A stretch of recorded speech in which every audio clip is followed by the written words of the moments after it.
Your face just copied a stranger's expression. You didn't decide to, and you didn't notice it happen. It happened anyway, and it keeps happening, constantly.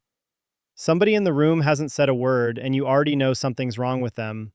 You know it immediately, the way you know a room is cold. Everyone calls that a superpower.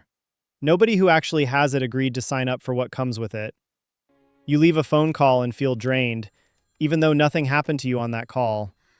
You watch someone's shoulders drop across a room, and your own chest tightens before you've worked out why. People say you're just an empath. That word names the thing and stops the conversation right there. It doesn't explain anything. A specific brain system does this to you. On a 10-second delay, you can actually catch. And by the end of this video, you'll know exactly how to catch it. Earlier in this series, we covered why noticing everything burns through your energy. Today is a different system entirely. Not what you notice about people, what you catch from them. Noticing is watching a screen. This is something else. This is your own body running someone else's emotional state as if it were yours. In 1992, a team led by neuroscientist Giacomo Rizzolatti was recording brain activity in a macaque monkey, tracking neurons that fired when the monkey reached for a peanut. Between trials, one of the researchers reached for his own peanut, just to eat it himself. The exact same neurons fired in the monkey's brain. It hadn't moved a muscle. The monkey's brain couldn't tell the difference between doing the action and watching someone else do it. Rizzolatti called them mirror neurons, and the discovery was an accident nobody was looking for. Follow-up research found the same system in humans, concentrated in the inferior frontal gyrus, and it doesn't stop at actions. It fires for expressions, too. When you watch someone wince in pain, the same regions that would fire if you stubbed your own toe light up in your brain. That's a measurable, physical echo, not a figure of speech. Quick gut check. When someone near you is anxious, do you feel your own anxiety, or do you feel theirs? Most people can't actually tell the difference, and that question is the whole next section. Psychologists actually split empathy into two separate systems, and conflating them is exactly why nobody explains what's actually draining you. Cognitive empathy is understanding what someone feels, a model built in your head, and it costs about as much energy as solving a puzzle. Affective empathy works on a different principle. It catches the feeling itself and runs it in your own body, as your own physiological state. Most people run mostly on the first system, lightly. If you're the person who leaves conversations carrying someone else's mood home with you, your second system is running loud, most of the day, whether you asked it to or not. Here's the counterintuitive part. What you just called catching someone's mood isn't a turn of phrase. Your own facial muscles do something specific, and that's the actual mechanism. Psychologist Elaine Hatfield and her colleagues documented it in 1993 and called it emotional contagion. Within milliseconds of seeing someone's expression, your own facial muscles start mimicking it without you deciding to, and you don't feel it happen. A tiny tightening around someone's eyes, a slight pull at their mouth. Your face copies it at a scale too small to see in a mirror, and that muscle movement sends signals straight back to your brain. That's called facial feedback. Your brain reads the signal from your own muscles and produces the actual feeling to match it, as if the emotion originated with you. You didn't decide to feel your coworker's frustration in that meeting. Your face copied theirs for a fraction of a second, and your own brain built a real emotion on top of the copy. Your two systems stack directly on top of each other at this point, and it connects straight back to what we already covered. A wider attentional filter means you register someone's micro-expression that most people never consciously see in the first place. That's episode 1. Your mirror system doesn't need conscious awareness to fire, though. It copies the signal whether you noticed it consciously or not, and your face mimics it either way. You're catching more signals than most people to begin with, and every single one gets run through your own body as a real physiological event, cortisol and all. The same cortisol response from last episode.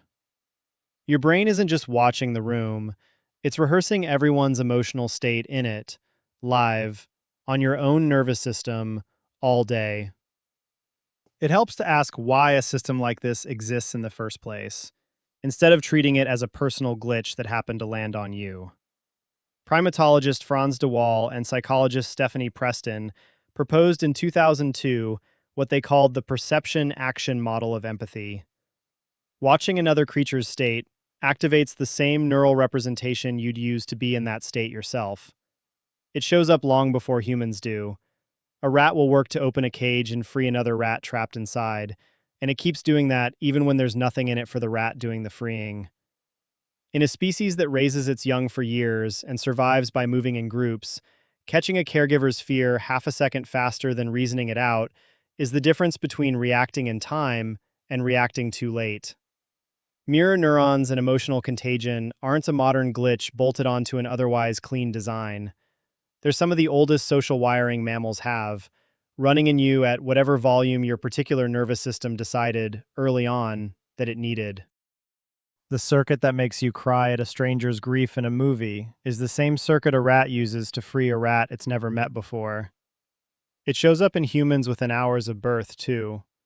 In 1977, psychologist Andrew Meltzoff and Keith Moore found that newborns just days old would stick out their tongue back at an adult doing the same thing before they'd had any real time to learn it from anywhere. This shows up in specific, ordinary moments, more of them than you'd expect. Try to guess how many of the next 6 you've actually lived through. Most people watching this get 5 or 6. Walking into your own house, you feel tense before anyone said anything, because your partner had a bad day and their face still shows it, faintly, in a way they'd swear they hid. A movie scene barely registers with the friend next to you, but it wrecks you. And that's not about being fragile. Your mirror system doesn't distinguish between an actor's grief and a real one. You get off a call with a friend who was venting about their week, and you're the one who ends up exhausted, even though your own week was fine. Before anyone raises their voice, you sense the exact moment a meeting turns tense, because 3 faces at the table shifted a fraction of an inch, and yours copied all 3. You know a friend is about to cancel plans before they've texted you a single word about it, because their replies that morning had a different rhythm to them, shorter, slower to arrive, not quite themselves. A text lands with nothing dramatic in the actual words, and your stomach still drops because the punctuation changed, or the reply came 4 hours late instead of 4 minutes. A mirror system with the volume turned up explains all 6, doing exactly what it's built to do, at a scale most people's never reaches. Oversensitivity has nothing to do with it. Being honest about the size of this matters, because most videos in this niche either romanticize it into a gift or diagnose it into a disorder, and neither one is accurate. A 2022 review looking across dozens of empathy studies estimated that how strongly people experience affective empathy is close to 40% explained by genetics. The rest gets shaped by environment, especially early environment. If you grew up needing to track a parent's mood shifts to stay safe, that's the same circuit as this one, tuned early and running at full volume ever since. There's a distinction inside affective empathy itself that changes everything about whether this trait wears you down or just costs you energy without breaking you. Psychologist Daniel Batson drew a line between 2 responses to someone else's pain. One is empathic concern. You register their distress and feel moved to help them. The other is personal distress. Their pain becomes your own crisis, aimed at relieving what's happening in you, not necessarily at helping them at all. Neuroscientist Tanya Singer ran fMRI studies in the 2000s, comparing these 2 states directly, and the brain scans looked genuinely different depending on which one someone was running. Empathic concern activated brain regions tied to warmth and reward. Personal distress activated regions tied to threat and pain. The same circuitry that fires when something bad is actually happening to you. That's the split that predicts who burns out from caring about people and who doesn't, not how much someone cares. Which of the two systems they're caring actually runs on. If your mirror system and your emotional contagion are running loud by default, personal distress is the easier state to fall into because you're already feeling their pain as your own before you've decided how to respond to it. Singer's later research found something worth holding on to. People trained specifically in compassion, the empathic concern side, showed measurably less of the burnout pattern than people who just kept absorbing distress unfiltered. The trait itself isn't the problem. Which of its two channels is doing the driving is what decides whether it costs you a little or costs you everything. There's also a reason some people can run this two-step check we're about to cover easily, and other people find it genuinely hard. And it connects back to an earlier episode. Interoception is your ability to read signals from inside your own body.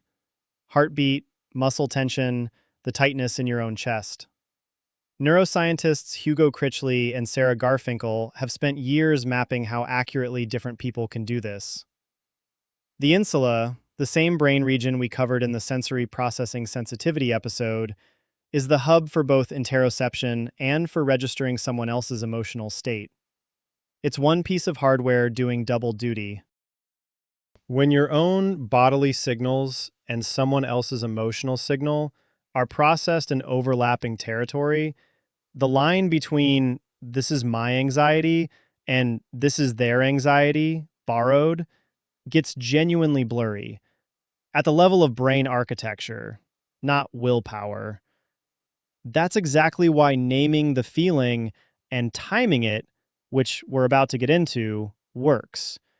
It gives you an external checkpoint for a distinction your interoceptive system alone often can't make cleanly on its own.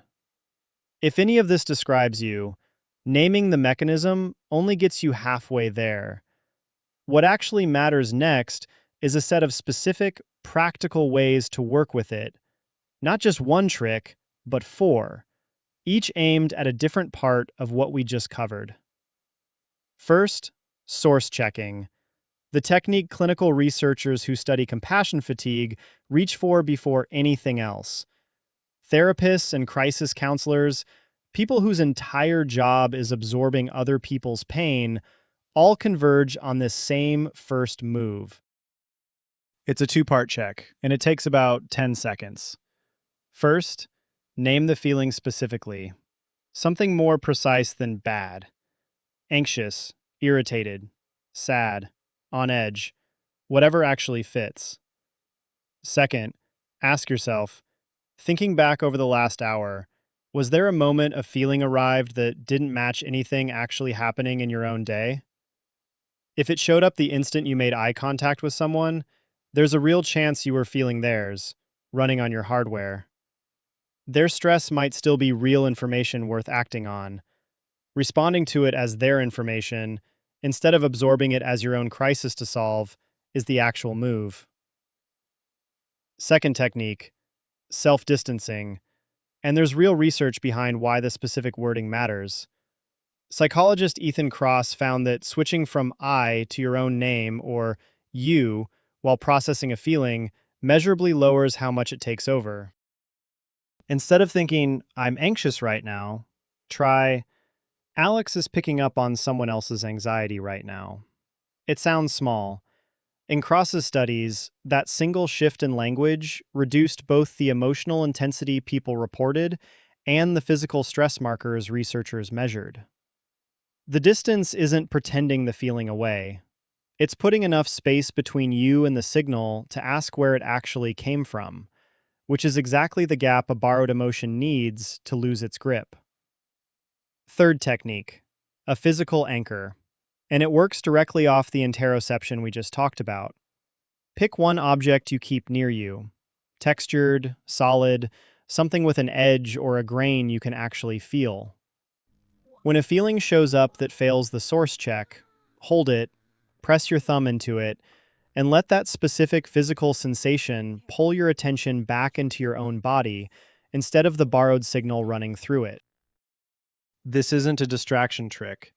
It's giving your interoceptive system a clean, unambiguous signal that's definitely yours, something the mirror system had no part in generating, to recalibrate against. Fourth, and this one plays the long game, deliberate compassion practice. The same direction Tanya Singer's research pointed toward. A few minutes a day, actively wishing someone well, a stranger, a friend, doesn't need to be complicated. The Berlin-based Resource Project, the training program Singer's team built to test this, had participants pick one specific person each day, sometimes a stranger on their commute, and silently direct a simple phrase at them. May you be happy. May you be safe. It sounds unrelated to exhaustion. It isn't. Singer's participants who trained this way shifted measurably away from the personal distress pattern and toward empathic concern over a matter of weeks, not years. It's practice for which of your two channels gets to answer first, the one that turns other people's pain into your own crisis, or the one that lets you care without drowning in it. 4 techniques, and none of them turn the trade-off. Source checking catches a borrowed emotion before it takes over. Self-distancing creates room around it. A physical anchor gives your body a clean signal to recalibrate against. Compassion practice retrains which channel answers first over time. 10 seconds for the first one. A different pronoun for the second. Something in your pocket for the third. A few minutes a day for the fourth. That's the whole toolkit. And none of it requires turning down how much you notice.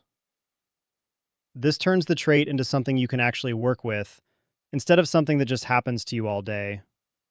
The size of it doesn't shrink. Running someone else's grief through your own chest at a funeral, or catching a stranger's irritation on the subway before they've said a word, doesn't mean anything in you is malfunctioning. Mirror neurons, affective empathy, and emotional contagion are running at a volume most people never have to manage. And now you have the mechanism, the reason it exists at all, and 4 ways to work with it instead of just enduring it. One question for the comments. What's a moment you knew someone's mood before they said a single word about it? I read every response.